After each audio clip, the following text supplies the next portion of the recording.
हमारी गुणनखंड सीरीज का type third question है -6 + 5x - x²। इसका हमें क्या करना है, फैक्टर करना है, गुणनखंड करना है। पर जब ये क्वेश्चन बच्चे देखेंगे तो आधे ज्यादा वहीं छोड़ देंगे। तो देखिए, जब भी किसी बहुपद का हमें गुणनखंड करना हो, हम गुणनखंड तभी कर पाएंगे जब वो अवरोही क्रम में लिखा हो, किसकी, x की पावर की। हम किसी बहुपद का गुणनखंड या फैक्टर तभी कर सकते हैं जब वो किस क्रम में लिखा हो, x की पावर के अवरोही क्रम में, x की पावर के डिक्रीजिंग ऑर्डर, डिसेंडिंग ऑर्डर में हो। पर यहां पे तो अलग है, तो हम लोग सबसे पहले क्या करेंगे, इसे डिक्रीजिंग ऑर्डर यानी अवरोही क्रम में लिखेंगे। बहुपद को अवरोही क्रम में लिखने पर, अवरोही क्रम में लिखने पर, अवरोही क्रम में मतलब घटते क्रम में लिखेंगे तो x की पावर सबसे ज्यादा जो होगी उसे सबसे पहले लिखेंगे, उसके बाद उससे कम, उसके बाद उससे कम। तो यहां पे सबसे पहले क्या आएगा, माइनस का x² प्लस 5x माइनस 6। अभी भी बच्चे इसे नहीं कर पाएंगे क्योंकि यहां पे माइनस लगा है, माइनस प्लस से थोड़ा डरते हैं। तो देखिए हम लोग क्या करेंगे, माइनस का इसमें मल्टीप्लाई करा देंगे। तो माइनस से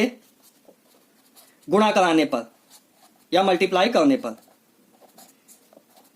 तो ये माइनस माइनस प्लस हो जाएगा, ये क्या हो गया x²। ये प्लस माइनस माइनस हो जाएगा तो -5x, ये माइनस माइनस प्लस हो जाएगा तो ये क्या हो गया 6। अब हम लोग इसका फैक्टर कर सकते हैं। अब मैंने आपको क्या बताया है, हम लोग जब भी हमें फैक्टराइजेशन को या गुणनखंड करने को बोलेगा किसी बहुपद का, तो हम लोग क्या करेंगे, सबसे पहले वह नंबर, वह पूर्णांक देखेंगे जिसमें x की कोई पावर नहीं हो। यहाँ पे क्या है 6 को ऐसे लिख दिया। अब उसके बाद क्या देखेंगे, x² का मल्टीपल क्या है, x² का गुणज यानी मल्टीपल क्या है, तो 1 है, कुछ नहीं है तो 1 लिख देंगे। तो यहाँ पे क्या हो गया 1। अब फिर देखेंगे x का मल्टीपल क्या है, गुणज क्या है, तो यहां पे 5 है, क्या है 5।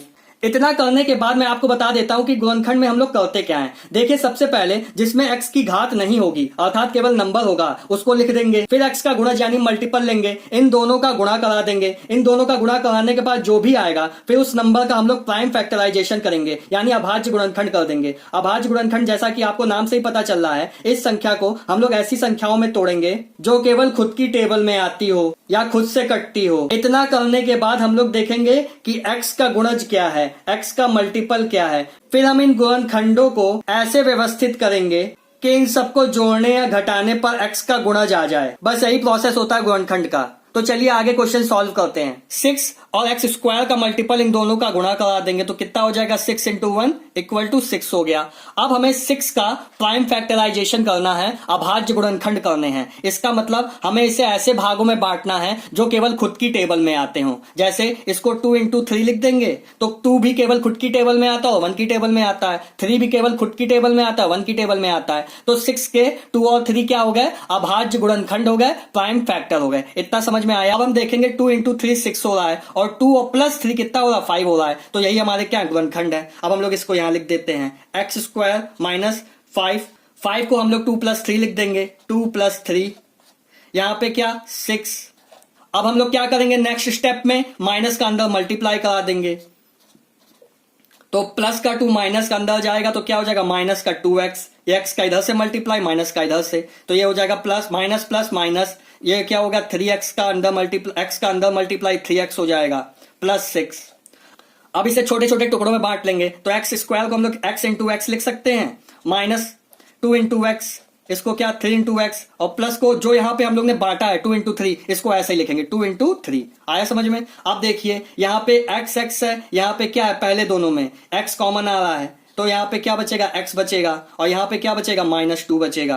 अब हमारा यहां क्या है 3 × x प्लस 2 × 3, यहां कॉमन क्या आ रहा है 3, माइनस का 3 कॉमन लेना पड़ेगा, माइनस का 3 कॉमन लिया तो इधर माइनस का 3 × x था तो यहां क्या बचा, x बचा प्लस का। अब ये देखिए यहां 2 × 3 प्लस का है पर हम लोग माइनस का 3 कॉमन लिए हैं तो यहां पे अपने आप क्या हो जाएगा, माइनस। हम जानते हैं माइनस माइनस क्या होता है, मल्टीप्लाई में प्लस होता है, तो यहां प्लस था तो यहां माइनस का 3 बनाने के लिए हमें क्या करना पड़ा, माइनस से मल्टीप्लाई करना पड़ा। तो ये क्या हो गया, x - 2। अब यहाँ पे x - 2 कॉमन है दोनों में तो x - 2 कॉमन ले लेंगे तो x - 3, यही हमारा क्या है, गुणनखंड है। तो स्टूडेंट्स अगर आपको वीडियो अच्छा लगा हो या कुछ नया सीखने को मिला हो तो चैनल को सब्सक्राइब कीजिएगा, वीडियो को लाइक कीजिएगा। Thank you.